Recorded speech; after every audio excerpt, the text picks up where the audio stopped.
What's up, everyone? Coming off another thrilling comeback win. We're going to start with another game preview. We're going to look at game three coming up tomorrow at 3:30. It is 6:50 right now. Do a quick video. Uh, Pacers Cavs start in about 45 minutes, so I'm going to sit down and watch that one. Quick recap of game two. What can you say? Another game where the Knicks look dead in the water, absolutely dead in the water. I thought this might have been the worst game they've played all year through three quarters. Brunson was had 8 points going into the fourth quarter. Bridges had no points going into the fourth quarter. Um, OG had 5 points for the game total. I'm not sure how many she had in the fourth quarter. I think maybe 2 points. I don't think he scored at all in the fourth quarter, actually. Um, uh, Cat had a better statistic game, but he really didn't do much in the fourth quarter. And I feel like to start the third, he was all over the place again too. Um, and Josh Hart was the team's leading scorer. I think he was actually the game leading scorer too. So that just tells you what kind of game it was. Everyone wants to talk about how the Celtics have played bad. I think the Knicks have played terrible for 2 games, and they're up 2-0. It's kind of crazy.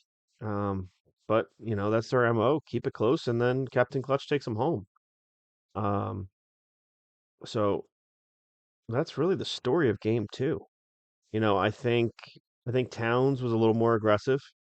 He scored 8 straight points, and then Cameron Payne decided to take a ridiculous three, and then Tibbs sat him. But I think Towns started to show you that they can't guard him. But Brunson was off all game. He was terrible for most of the game. That would have been the story of the game. If they lost, Brunson was terrible. Brunson was horrible. Um, Bridges was horrible for three quarters, and then in the fourth quarter, all of a sudden, he scored 14 straight points. It's in the story of Bridges playoffs. He starts off bad, and everyone's screaming and yelling about him. 5 picks, 5 picks, 5 picks, and then all of a sudden, in the fourth quarter, it's like, okay, the picks were worth it. It's really the story of the playoffs for Bridges.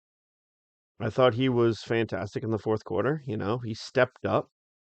I think Tibbs almost was ready to give up. I think on the game, to be honest with you, and people haven't really been talking about it.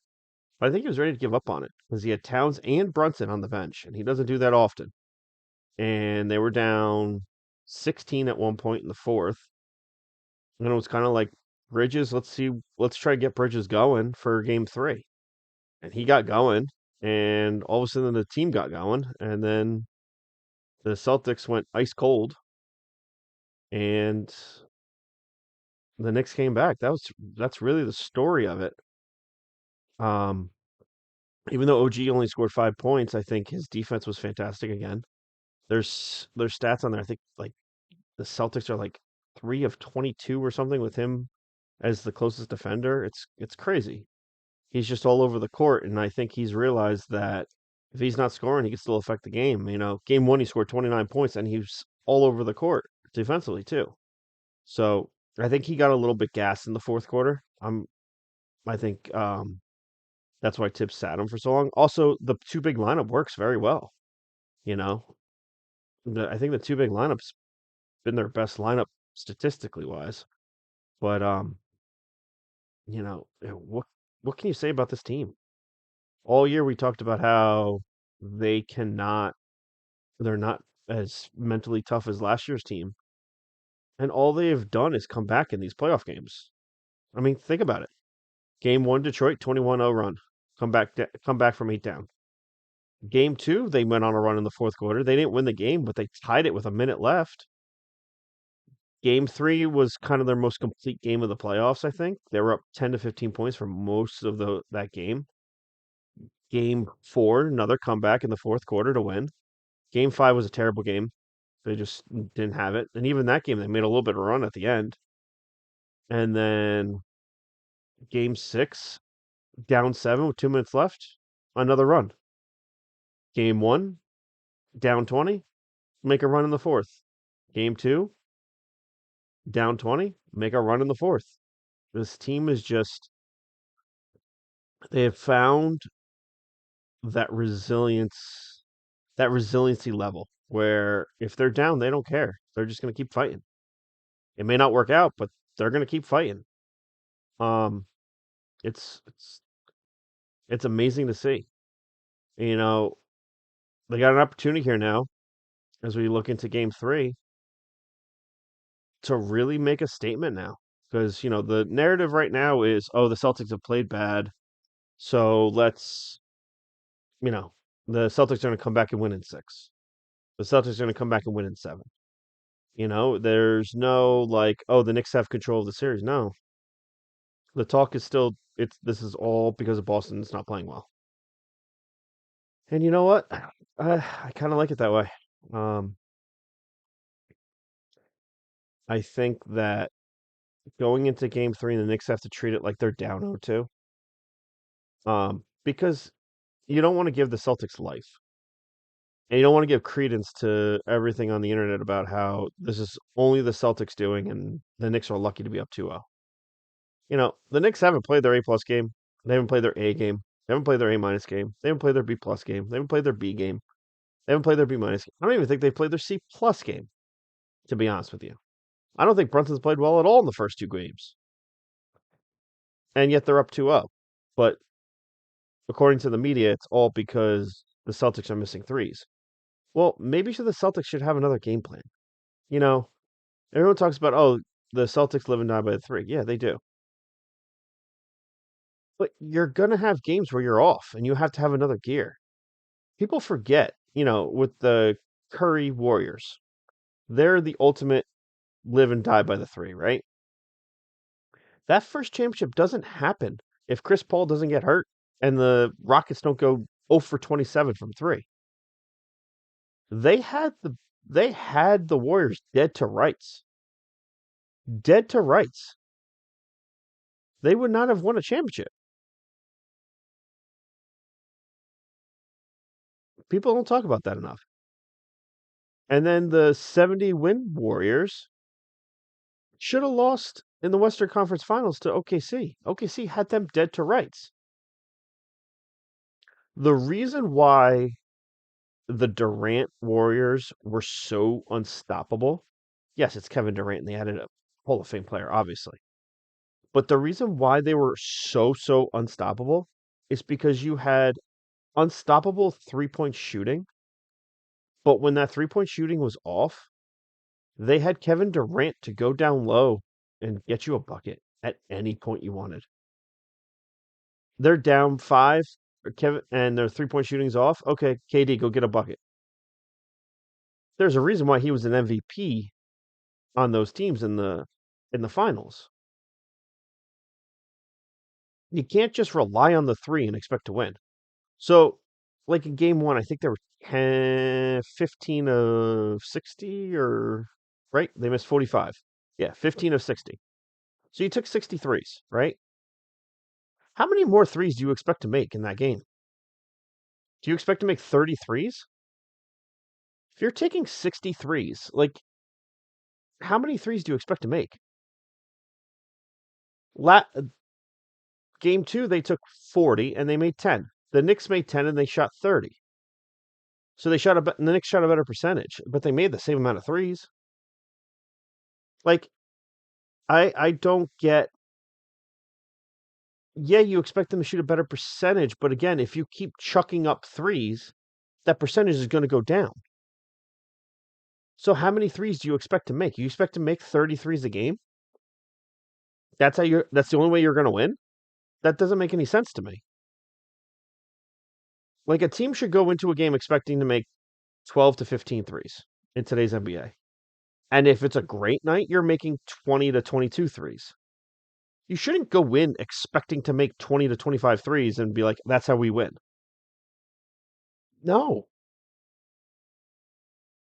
Sure, you're going to have a night where you make 25 threes. Opening night, they made 29. But you're not going to do that every single night. So I don't get this narrative, oh, the Celtics just are going to chuck threes and they're going to win the series because they're going to make them. That's not how it works. Like even Steph Curry goes inside the 3-point line. And Steph Curry should be the only player in this NBA that has the ultimate green light. He could take 25 threes if he wants to, but he doesn't. Karl Anthony Towns is the best shooting big in the NBA, and he has taken 2 threes. You want to know why the Knicks come back on the Celtics in the fourth quarter? It's because they're becoming extremely efficient from 2 in the fourth. They sprinkle in a couple threes and they dominate you in the paint. And you're missing all your threes.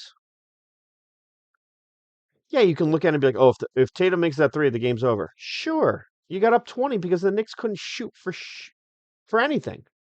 They couldn't make a shot. It was one of the worst Knicks offensive games of the season, maybe the worst.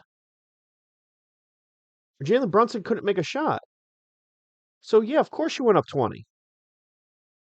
I keep saying this. Oh, the Celtics have been up 20 both games, so that means they're the better team. You just shot better. The Knicks haven't shot well,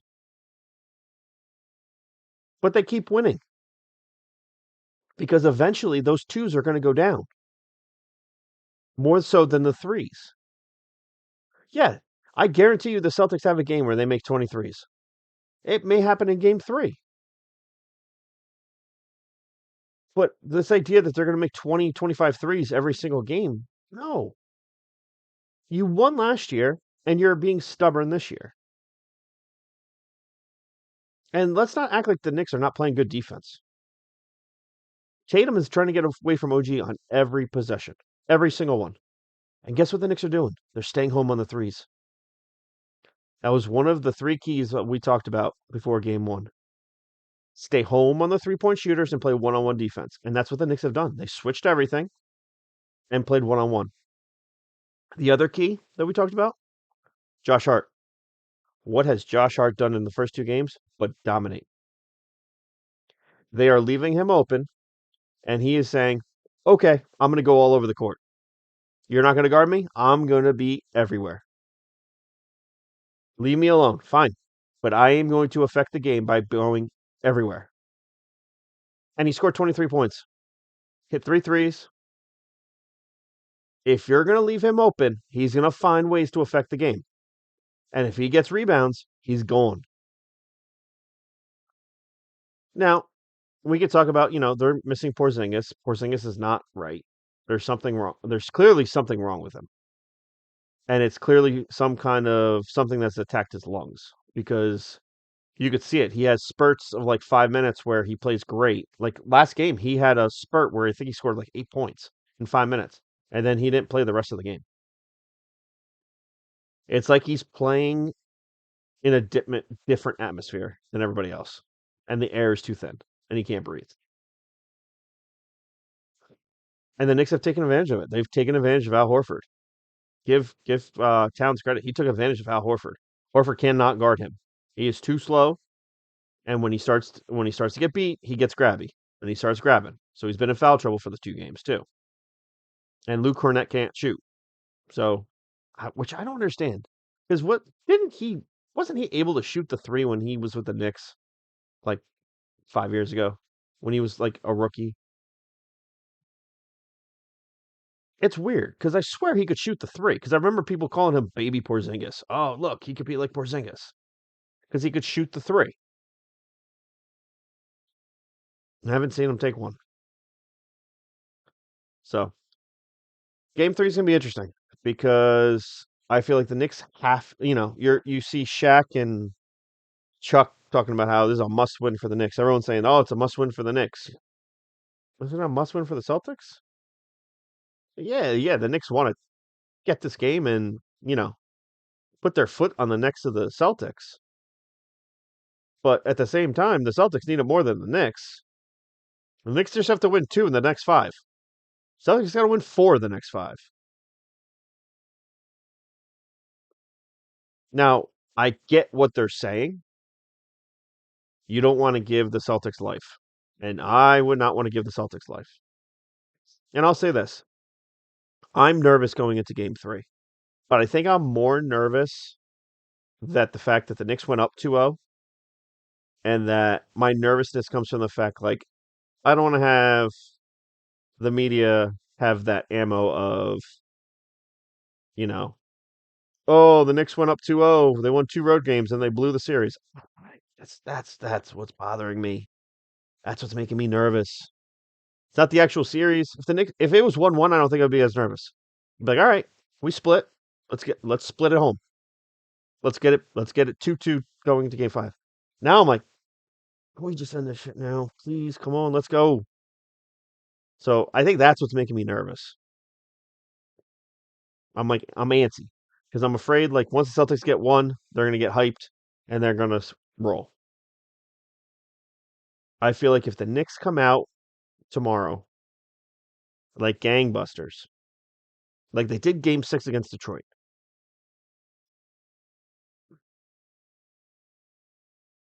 if they come out like they did Game 6 against Detroit, the Celtics might fold a little bit. They might start to give in a little bit, especially if they're not hitting their threes. They might give in just a little bit, because that Garden is going to be crazy, absolutely crazy. And I wish I could be there, but those ticket prices are way too expensive, and my wife would kill me. So, but that's the key to the game. I think is the start of the game. I don't think the Knicks can rely on falling down by 20 and coming back. But if the Knicks start fast, it'll be interesting to see how the Celtics respond. Now, the Celtics are a championship team, so I don't expect them to completely fold and let go of the rope unless it's like a 30-point game. But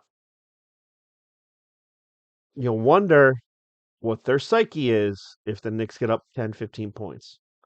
Now, I'll say this. I expect Boston to come out like gangbusters.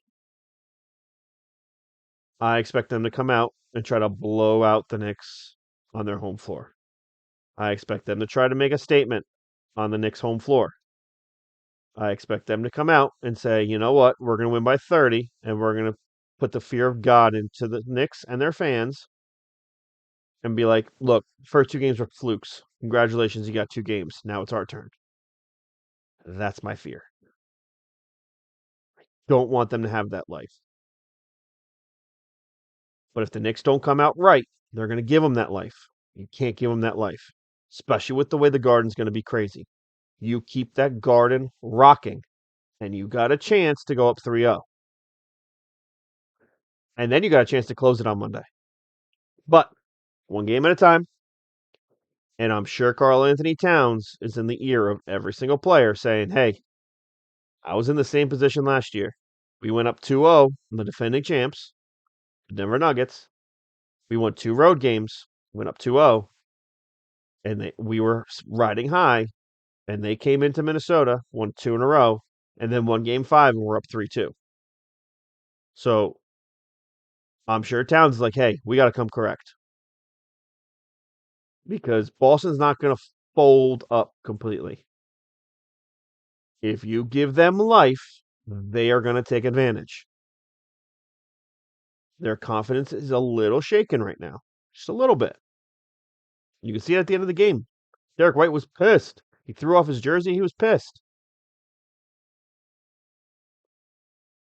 There's a little bit of doubt on the Celtics fans because they're delusional. But there's a little bit of doubt. The Knicks have a chance to make that little bit of doubt a lot of doubt. A lot. You know, Evan and Tiki are going to Boston in game 5. They don't want to be game 5.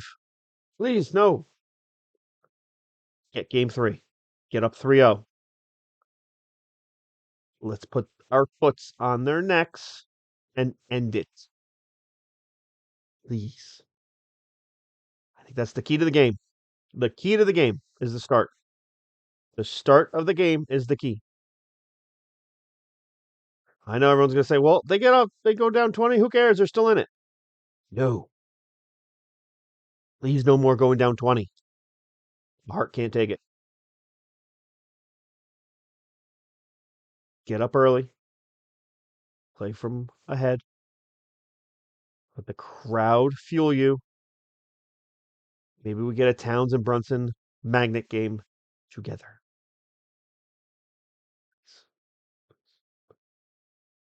But I expect a hard fought game 3. I think this will be back and forth all game, to be honest with you. I think it's going to be a back and forth game. And then let's see if Captain Clutch can end it again. So, not a lot of analysis, more talking about game 2 and game 3. But I think as you get later in the series, the adjustments are fewer. I mean, to be honest with you, these guys have now played 6 times already this season. I know the regular season doesn't mean anything, but they've played six times. I mean, there's not much you can adjust. The only adjustment I could see from the Celtics is if they completely abandon their normal game plan of shooting a bunch of threes and trying to get switches onto Brunson and let Tatum post up. That's the adjustment I can see them making. But even then, they're going to chuck up threes. The Knicks, their adjustment, they got to rebound. If they rebound better, the Celtics get less open threes. They get all their open threes from offensive rebounding. Josh Hart has to keep playing his game. And I like to see Towns keep dominating in the post. And I think Brunson should play off him a little bit more. But, maybe we get a full 48-minute game from the Knicks. Be nice. But, cardiac Knicks. So get your pacemakers ready, guys. We'll talk after game 3. Hopefully after a win. But expect Boston to play as hard as they possibly can. That's what's going to happen. Now we got to see what the Knicks bring. Let's go Knicks. Have a good night. Enjoy the basketball games tonight, guys. About 15 minutes.